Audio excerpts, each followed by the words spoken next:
Welcome to Unfrazzle, a podcast for solo business owners with a big vision who are ready for a kinder, more sustainable approach to productivity. I'm Louise Miller, and each week I share bite-sized insights to help you step away from the hustle, stop faffing and stay focused so you can make your brilliant ideas happen and make a bigger impact in the world.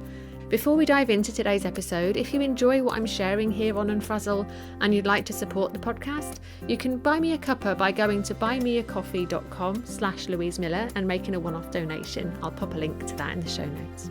Okay, grab yourself a cuppa and let's get started. When we're busy, it's not always easy to take a break, and so we push through, telling ourselves we don't have time to stop. And I can tell you how important it is to press pause until the cows come home. But in the heat of the moment, when you're stressed and overwhelmed, having someone tell you why you should take a break isn't always that helpful, is it? So maybe what you need instead is a list of fun ideas that you can play with, practical suggestions about what taking a break might look like in reality. And I'm not talking about taking a holiday here. I'm literally talking about those breaks that we all know would actually help our focus and help our productivity, because we're giving our brains a chance to think about something else, problem solve in the background, giving our nervous system a chance to settle in between all of the things we're doing in our day. So today I'm just going to share with you some ideas to help you take a break. And I know this might seem a little bit simplistic, but I hope that it helps you just think a bit differently about taking a break, maybe so you can be a bit more intentional and proactive about it. So first idea for you is to enjoy your cuppa in a different place than you usually would. So getting away from any work distractions, getting away from your desk and away from your computer, maybe just choosing to sit in a different chair with your cup of tea will switch things up a bit, helping your brain realise that it's time for a break, giving you something different to focus on, think about, look at. Maybe you read a few pages of a book or your favourite magazine, or you might just stare out of the window for a bit. So this is just you taking a coffee break or a tea break, but doing so in a slightly different environment. Another thing you can do is to pick an uplifting tune and have a bit of a dance. Shake it off, have a little bit of a dance around. That can be really good to shift your energy, especially if you're starting to feel a bit tired, if things are stagnating a bit and you need to just get a bit of energy going. Have a bit of a dance. Another idea I have for you isn't going to work for everyone, but I'm going to share it with you anyway, just in case you are in a situation where this would be helpful. For some people, when they're taking a break, they want a bit of human connection. So if you are craving that connection and you happen to be in an office or a co-working space or somewhere where there are other people around, why not arrange to go for a walk around the block with one of your peers? My husband and I do this most lunchtimes. We'll have our lunch and then we'll go out for a walk. The other thing you can do with this, if you're involving another human being, is to make an agreement maybe at the start of the day or the start of the week as to when you're going to take that break together. And then that gives you the added bonus of accountability, which means you're more likely to follow through. So something else you can do is a quick blast of housework. So this one isn't for everyone. I know that there are some business owners who are very strict about not allowing housework into their working day, and I completely understand that. But for me, I find it helpful sometimes to just do a little bit of housework to get me away from my desk, doing something else, just mixing things up a bit before I carry on with my work. So it's about shifting my energy, right? It's a conscious choice. I'm not using it as a distraction. However, you know yourself best. And if you have a tendency to use housework as a procrastination tool and as a way of avoiding tasks that feel uncomfortable or difficult, then perhaps exercise caution with this one, because you might find yourself losing an entire afternoon reorganising the airing cupboard.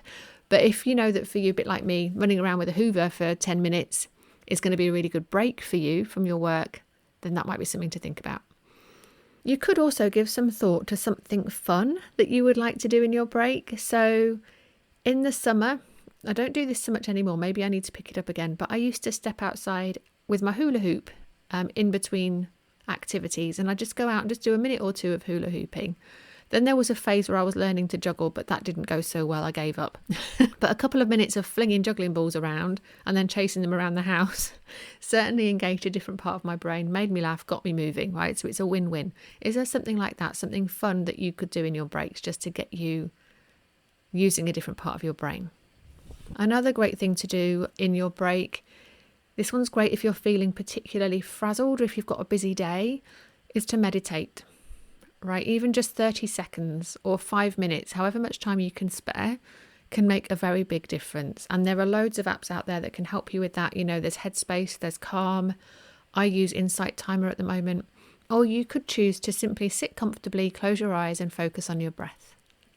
And the last idea I'm going to share with you, and again, for some people, this may seem controversial, but you could use your break to watch 30 minutes of your favourite fun programme.